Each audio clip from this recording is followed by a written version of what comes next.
Regine Velasquez, tinupad ang pangarap ng American singer na magkaroon sila ng duet.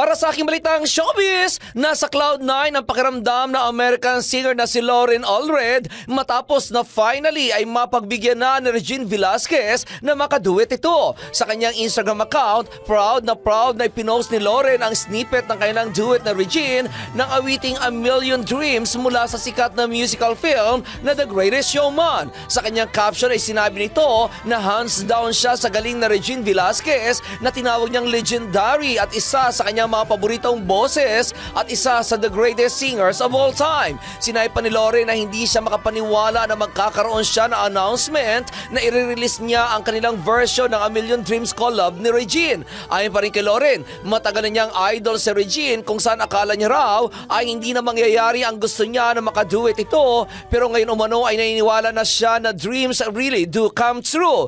Kasabay nito, pinasalamatan ni Lauren si Troy Laureta dahil ito ang naging susi upang magkaroon ng katuparan ang kanyang pangarap. Sabay sabi nito ng keep dreaming big and remember anything is possible. Si Lauren ang boses sa hit song na Never Enough na nilip-sync ng Hollywood actress na si Rebecca Ferguson, kung saan nalaman lamang na siya ang kumanta nito na mag-audition ito sa Britain's Got Talent noong 2022.